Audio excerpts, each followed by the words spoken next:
here. Always good to be here. Thank you for tuning in on YouTube. Today, we're going to rip a headline right from our current analytics. So I was looking through YouTube channel and saw that one of my podcasts from about a year and a half ago, 2 years ago, with Joe Navarro. He's a former FBI investigator. He was a negotiator. He did all those great things. He and I had a wonderful conversation, and that is one of the higher ranking videos showing up on YouTube right now. So Alex and I decided to say, hey, let's go discuss nonverbal communication. Obviously, that's what the audience is looking for, people are looking for, and kind of break down, one, nonverbal communication, but how it shows up in leadership, how it shows up in relationships. So that's what we're going to do today. Yeah, no, super excited to talk about this subject matter. And it's interesting. Over 80% of our interactions with others is through nonverbal communication or body language, which is the majority of how we interact with people, which is an interesting fact. So this is something great to dive into, and honestly, there's going to be a lot of education around this that we're going to discuss and talk about. And Joe obviously is, one of the top people in the world around this. Probably one of the top 2 or 3 in regard to sharing information about it, teaching, having experience, being a crisis hostage negotiator. One of the things he shared in our conversation is, part of, making those negotiations is building that connection with the individual you're trying to negotiate with, and how much that reading their body language really ties into everything. One of his counterparts, Abby Morano, who got her doctorate in the UK studying, again, advanced nonverbal communications, especially. She studied around, it's another podcast that we'll link that in, but around I don't want to say serial killers, because I don't think it was serial killers, but it was people who had committed heinous crimes, and really discovering is, do they have a difference in their body language? And what she found is there are indicators, and it's crazy the work she did. But that's a little bit off topic, but not. But what it goes to show is that, again, to your comment, 80% of interaction, 80% of communication, 80% of what we convey is through body language. It's facial expression. It is how we hold our arms. It's how we hold our body. It's how we hold our shoulders. And eye contact. Absolutely. And here's what's amazing is, we've just come through this period where maybe on the tail end of certain aspects of it, of understanding how the period of the pandemic affected this. We had more people interacting on Zoom. We had more, in-person communication. We had things masking our face. We asked kids to go to school and not interact with people. And now all of a sudden we're having to come back from this. We're having to relearn some of these skills, or for some people learn them because they never did.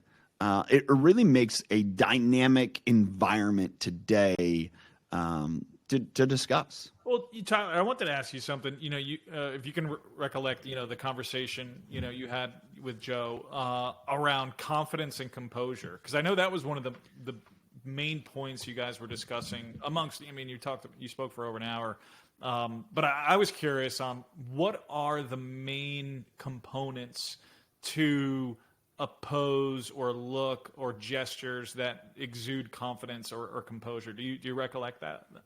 Just for my own, inclination and memory, I think one of the things that, really establishes confidence is how you posture your shoulders, how you posture your head and neck. And, if you're down, if you're sullen, if you're rolled shoulders forward, that shows people whether you are or are not a lower point of confidence. Now, you can be overconfident. You can, really throw your chest forward. You can really, kind of jut your jaw forward. Again, Joe talks about those things. That is overemphasizing confidence almost to a derogatory where people realize, oh yeah, we realize you're really not. You're posturing. It's kind of like that Banny Rooster, that idea that, that dog all of a sudden is like, I'm this big tough dog, and it's this little 10-pound dog. It's like you're really not. Right. But yet that is our body language. Instinctively sometimes does those things. You can see people that, they walk into a room where they feel like, man, I own this room, and their body language looks different than people that walk in. That same person walks into a different room, is like, do I belong here? They kind of cower down, they shrink down. That is a normal response unless you start to control it and understand its impact. And I think that's where, there was one article that you shared with me, and part of this discussion I want to get into is how powerful women leaders communicate. Yeah. And here's something that I've seen, and I've seen this both on twofolds. I've been in organizations where I've seen female leaders lead themselves in a way, in almost a very masculine way. Yeah. They carry themselves with such posture in almost this ultimate strength. Yeah, so Forbes had an article not too long ago, maybe just a few weeks ago, about this exact thing of women leadership, nonverbal communication, and things they say, also they say and do. And they kind of did this list here of they don't use disclaimers in conversations or emails. They do take ownership. They don't ramble. They do use a technique that there was referred to, start with the headline. They don't always say yes. They do know when and how to say no. We talked about that just on Monday. And then they go on to say they don't become invisible, right, in a room. They do understand the power of the pause, which is, again, going back to nonverbal. So pausing, not being invisible in the room. They stand out. Powerful women promote themselves by volunteering for projects, giving speeches, networking. And then this is the part with the body language. They don't underestimate the impact of body language. Sitting in a chair with your legs tightly crossed, bring your elbows into your waist, clasp your hands together, and place them on your lap while slightly rounding your shoulders. It's not surprising that most people would evaluate that posture as powerless. But it may surprise you to know that some versions of this very posture is the way most women sit. We tend to condense our bodies, keeping our elbows to our sides, tightly crossing our legs, contracting our bodies, and take up little space as possible. And when we do, we don't look like leaders. We specifically physically look weaker and smaller. And they're saying that a lot of women... So I want to go into this. Based on my experience with women, especially in corporate roles. This is a problem. Because this article points, this is what women should be. And quite often what I see is, as I talk to women, they feel they have to be that. They can't be themselves. The expectations from the board, from leaders, like, well, you're not a strong leader unless you take on masculine attributes. You're not a strong leader unless you can, have this strong brow and you can be, your shoulders back, and then at every moment in time you look like a man. That's what happens. And amazingly, what I find as I interact with women, as I have coached women, as I've, gone through this within my community, is many of them feel like at times they're not good enough to be the leader because they don't have those ultra masculine characteristics. And so even this article is pointing to, oh, this is what female leaders do. But yet that isn't, I've seen tremendous leaders that are women that don't have some of these characteristics. They are very feminine. They do, they do carry themselves in a way that is again feminine. I don't know a better way to describe it. And yet they embrace it. There is a confidence. And I think the difference between how do I present myself as being I am the alpha, I control this, as opposed to confident. And there's a major difference. And to me, the biggest difference is one factor. And I've seen this, I've recognized this, I see this in my daughter, I see this in others, is where do you carry your shoulders? Mm-hmm. Do you carry your shoulders tall and proud? You can be soft. You don't have to be hard. You don't have to be rugged. You don't have to try to stand out. You put your shoulders back, you carry yourself with a posture of, I'm going to roll my shoulders back rather than forward and cower. It changes everything. Yeah. Everything to a T. And I think this has been adult difficulty for many women is they don't have that nature about them where they're very masculine. They don't want to. Yeah. Go ahead.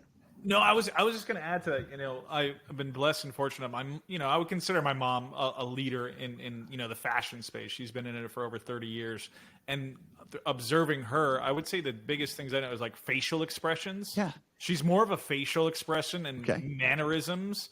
Are the things that I've noticed about her in like her leadership qualities.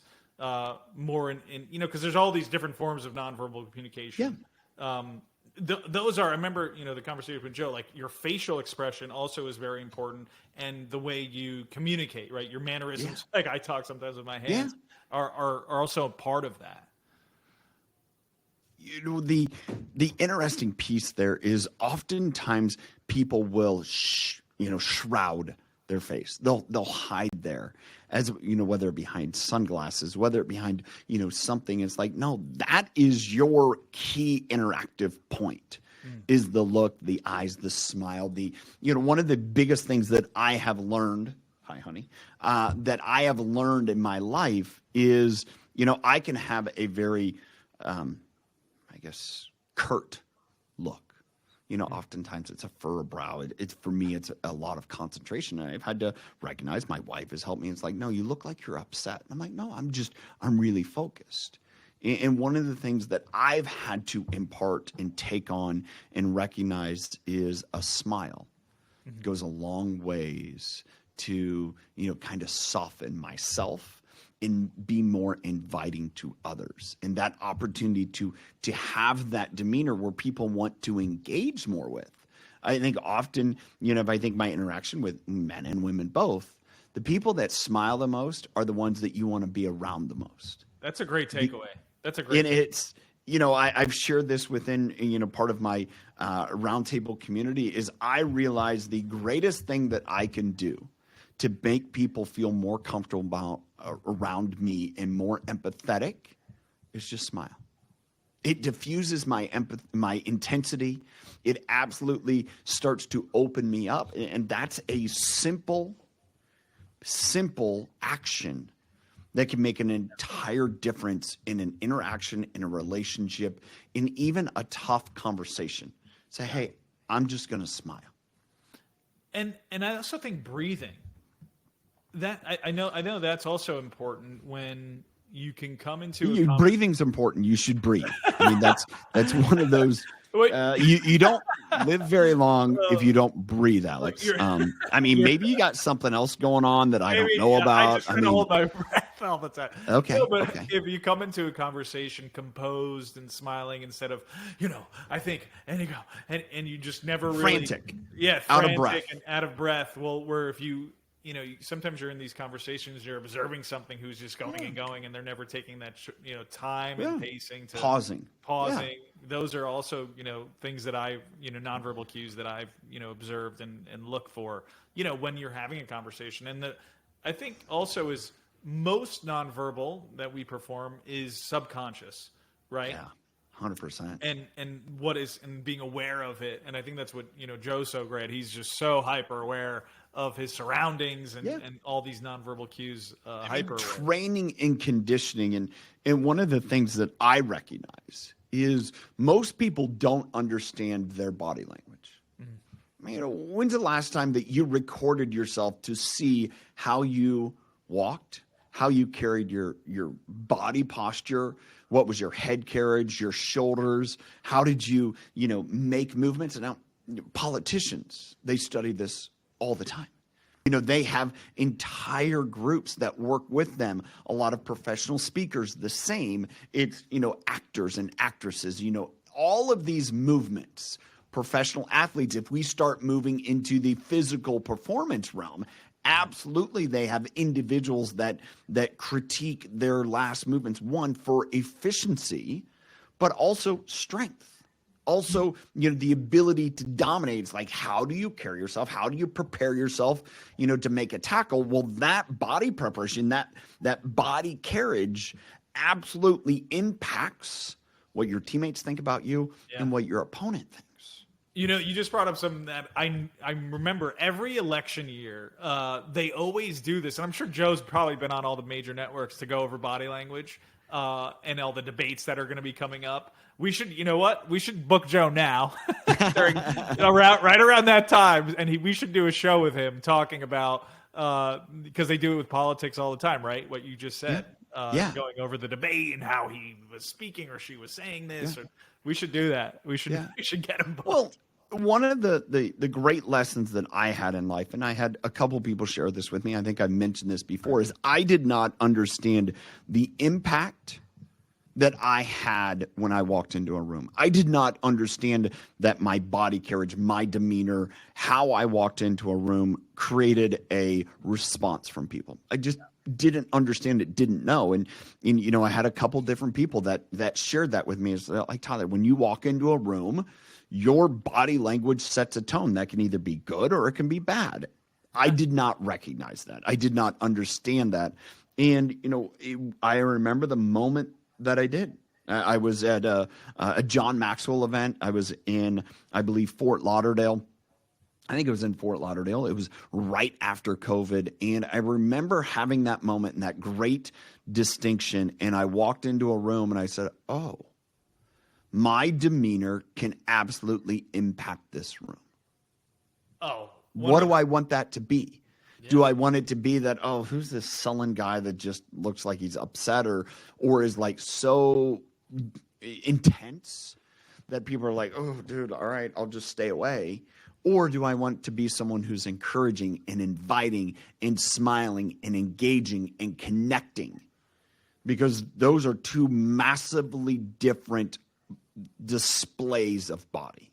Yeah, and for those, and honestly anywhere, I know we're talking about leaders and focusing on leaders, but positive body language does help leaders become and feel more empathetic, establishes better communication, strengthens, connection, trust, right? It's probably vitally almost just as important as the, other forms of communication that you have with your team are these nonverbal cues. Yeah.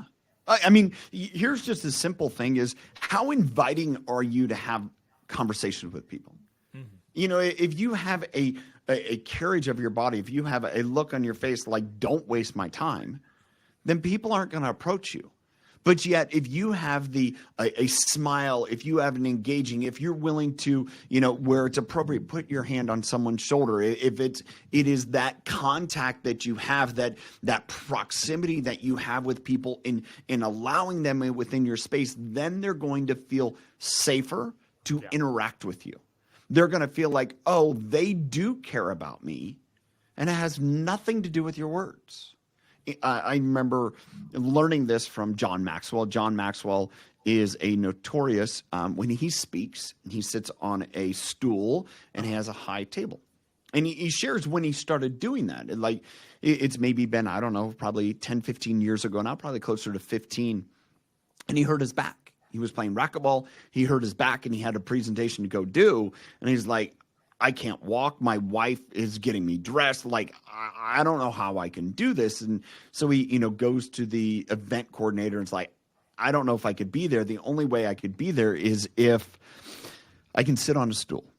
And they're like, oh, we don't know. I don't know. And he said he has from that moment, he has never presented again standing at a lectern.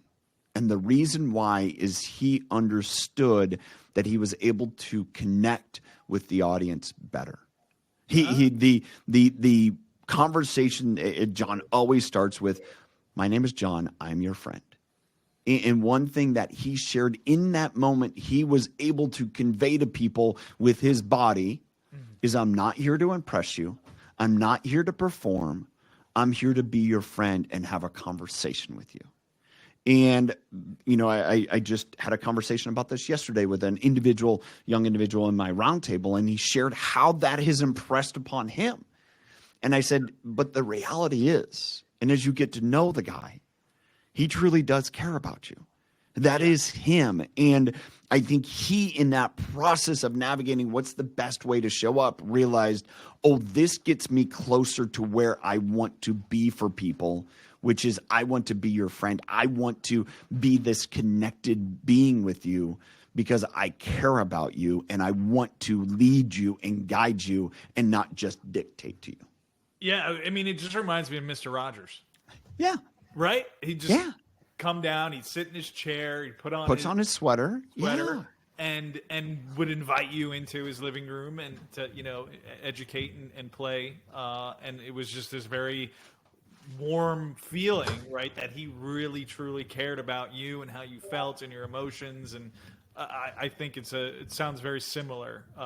And so I didn't know that story about that. That's interesting. Yeah, he's talked about it a little bit in some of his books, and I've even gone to the extent where it's some people. I try to have John as a guest at an event, and the owners of this organization, this company, were like, "No, we don't like him. He sits down when he speaks." I'm like, "Do you know why? Do you understand why he sits?" And so I recounted the story, and like, no, he's like, "No, we want more of a rah-rah person."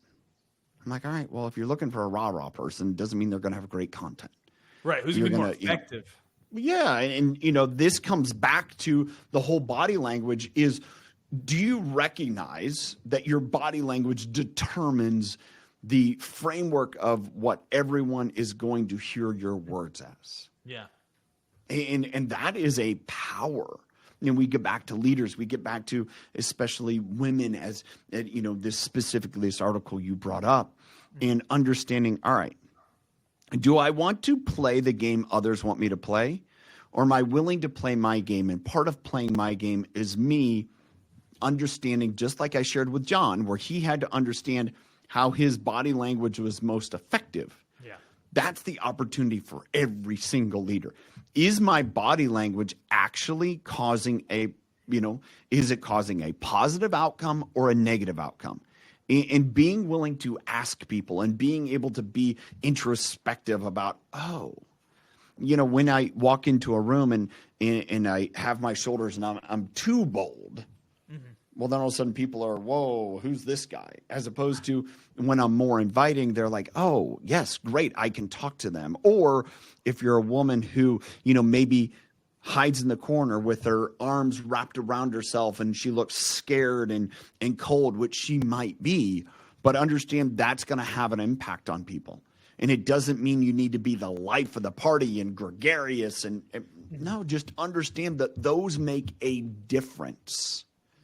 And you have the agency to take power over those. I've become hyper aware of my own body language, probably over the last 5 or 6 years, and just awareness of, I'm a naturally, positive guy. So smiling and I'm very aware of it now after, studying it some more. And I think one of the things you can do, even just to test it out, right, of I'm going to walk on the street. Whether you live in Manhattan or a city or a small town, or go to your small town and, just walk around with like the smile and, it's a beautiful day. You would be shocked at how many more people ask you a question. Hey, do you know how to get to the post office? Or it's so true. And if you walk around more, stone faced with the brow, you probably don't bother me. And just simple, like a test just to, oh shit, this is pretty amazing. This is real. Yeah.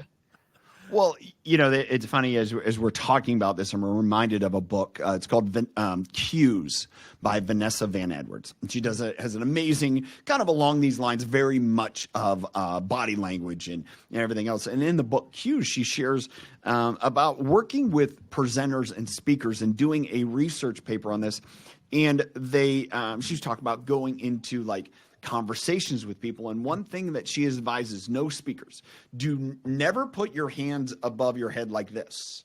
She said the reason why is it actually instinctively signals I have a weapon.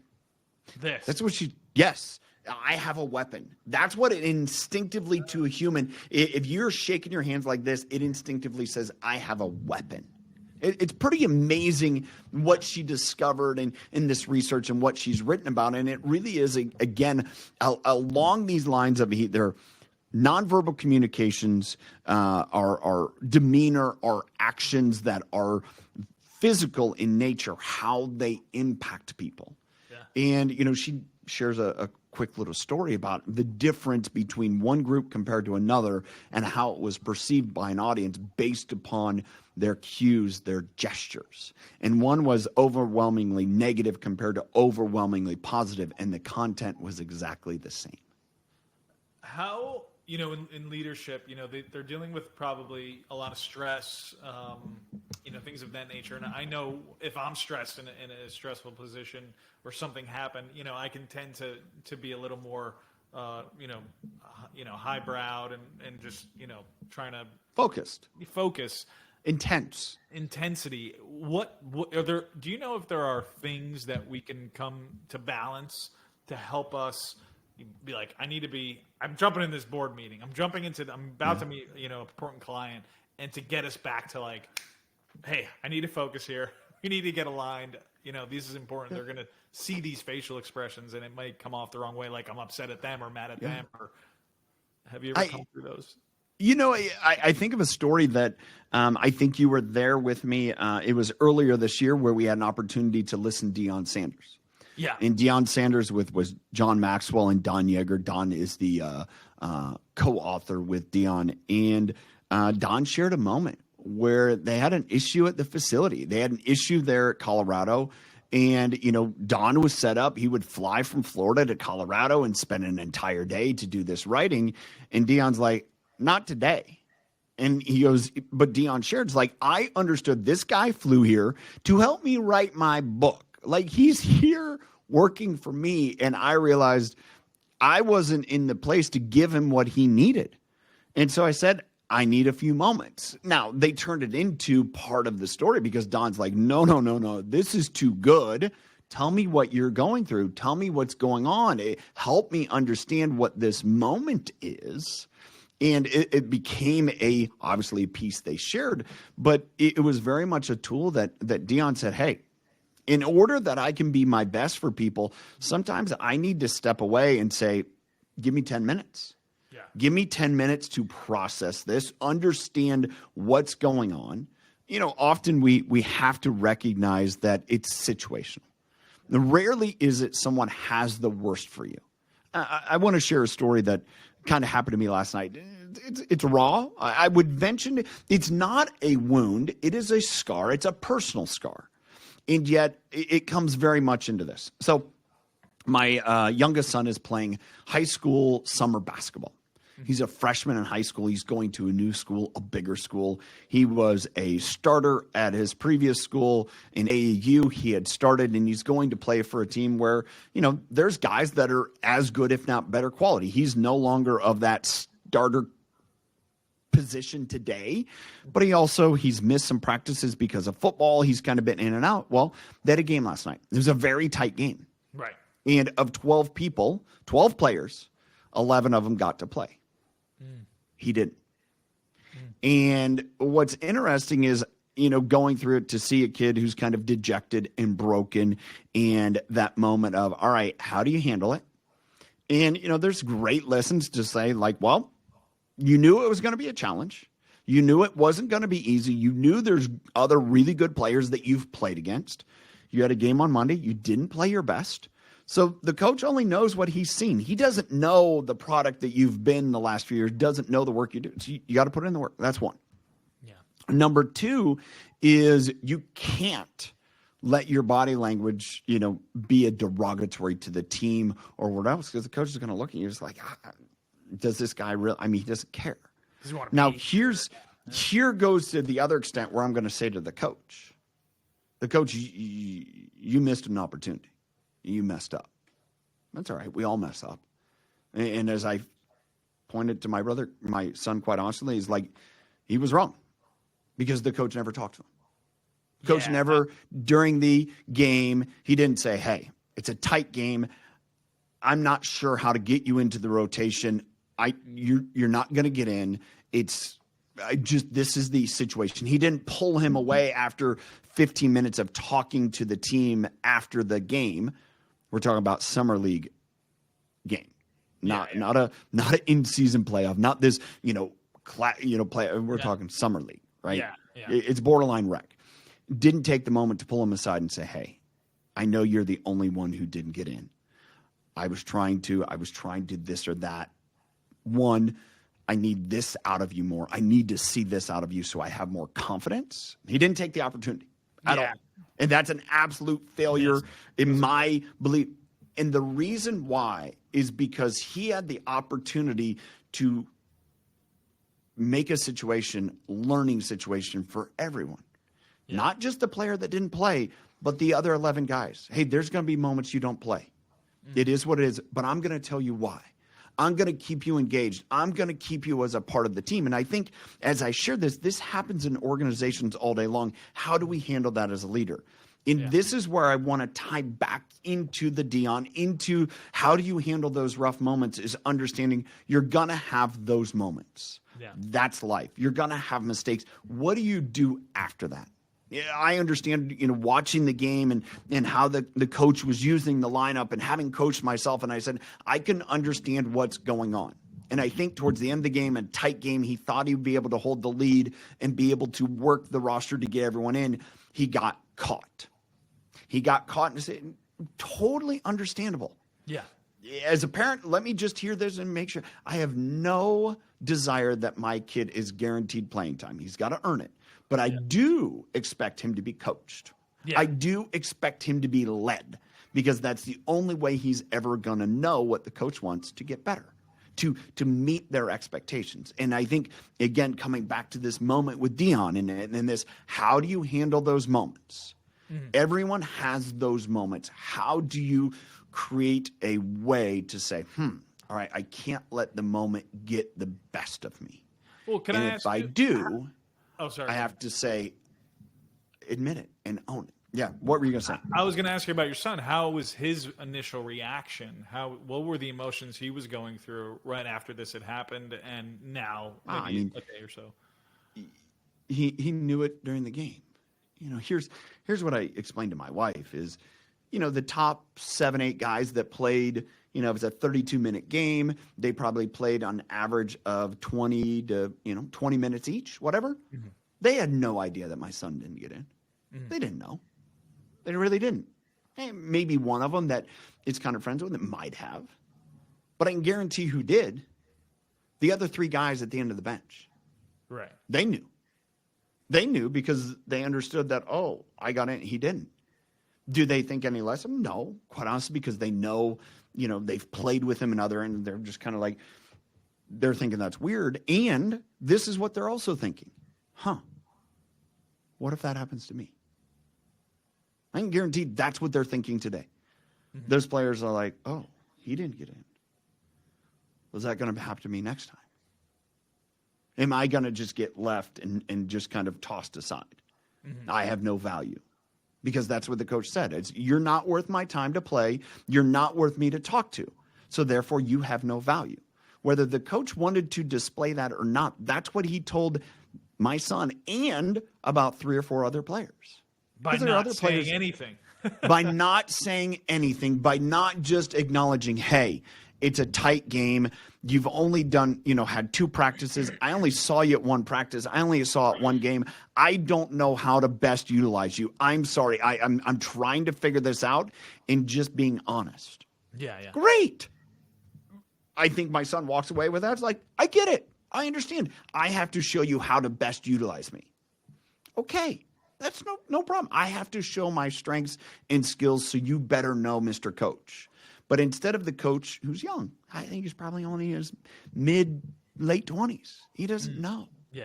And that's an opportunity. And, so my encouragement on my son, you got to go talk to him. And you got to be bold and say, that's unacceptable. It is. Tell him that's unacceptable. I'm not asking for playing time, but I deserve to be coached. And if you're not going to coach me, that's unfair. And we need to go talk to the next person up. Because my expectation as a player is that you're going to coach me, not just bow out because, I don't want to do the hard thing. I want to get back to the body language and all of these things as a tangent, but yet The ability for him to gain trust over time is to be human and empathetic in that body language of saying, oh, I know what you're going through. And if I were to do a little coaching with the coach, Yeah. I'd ask him, did you ever sit on the bench? As a freshman, middle school, did you ever sit on the bench? Did you ever not play? Because I have. I can guarantee you it's not fun. Yeah. And you're wondering, do I even need to be here? And the problem is you're looking at a kid who's 5'8", who maybe isn't the fastest, maybe isn't the strongest, but there's a very good chance in 3 years he's 6'2" and can jump out of the gym. Would you like to have that player?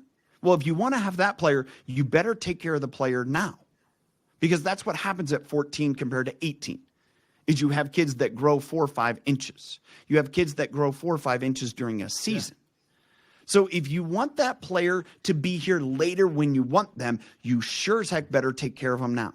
And taking care of them doesn't mean that I just give you minutes. No, is that I coach you, I talk to you, I put my arm around you, I care about you. And part of that is absolutely through body language. Yeah. There's a lot of body language that you can share that said, hey, I may be in the thick of, I want to win this game, and I'm competitive. Players that have played for me, people that have played games, and we can know that I'm competitive. But one of the things that I have always done, and I can remember a situation last summer. It was almost exactly a year ago.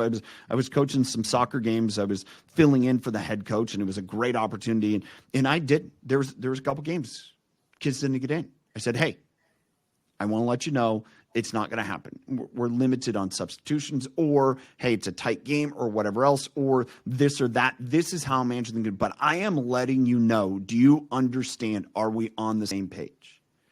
And walking away from that in the amount of trust they gave me, because that's all I had to do was clue them in and say, hey, you know what? The last game, you got a little bit beat up where we're at now.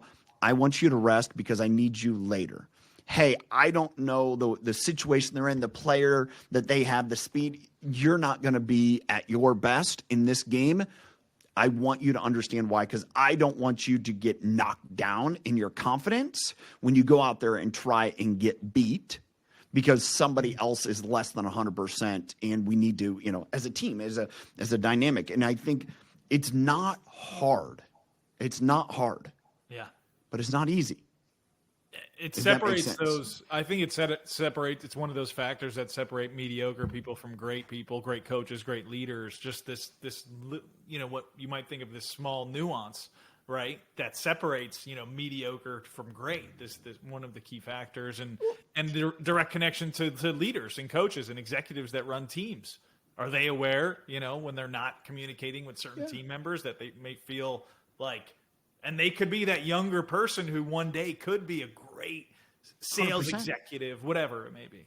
Yeah, and I think that's where, and part of this, as we talk about body language and nonverbal, is, again, a lot of times our actions say something that we never intend to say. And it's only with our words can we either give explanation or direction. I could be here and I could just be frustrated, right? Whatever. And you're like, dude, what was Tyler's deal? As opposed to, hey, dude, this is what I'm going through. Just give me a moment. Let's kind of laugh it out. Let's just play it out as friends or whatever else, that I'm human, I'm real too. Here's the hope that this coach is, and when I encourage my son when he sees him next, talk to him. It's like, oh man, yeah, I'm sorry. That was my bad. I should have absolutely just pull you aside and let you know what was happening. Now, if the coach does that or not is going to determine the next step. That's true. Because in my opinion, if the coach get upset because the player comes and says, hey, I'm not asking for playing time, but I'm asking you to tell me why I didn't play and explain the situation. Yeah. And if he scoffs, and then all of a sudden it's the next level up. Because to me, that's not acceptable anywhere. Don't call me the upset parent.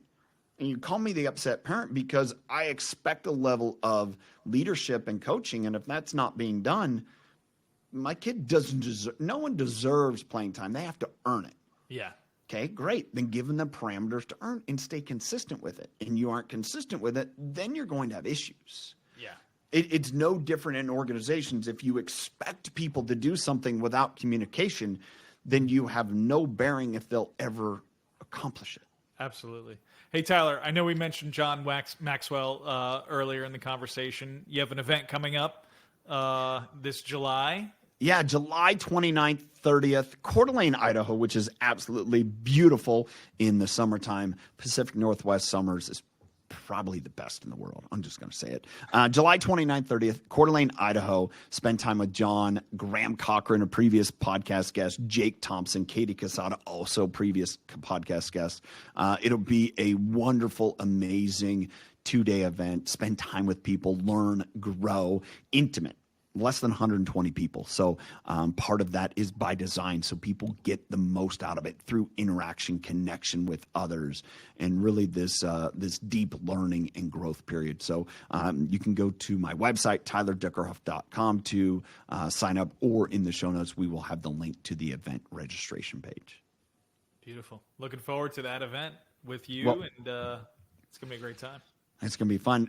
Thanks for being here. Thanks for watching. Those on YouTube for watching. Remember to subscribe. Also, check out podcasts released every Wednesday. This week, we had a podcast with Holly Tate release. Some great content. She shared amazing tidbits, nuggets, experiences. So make sure to check that out. And as well, you can listen to podcasts on iTunes or Spotify if you're out and about. Till next time, have a good one and choose to lead with impact.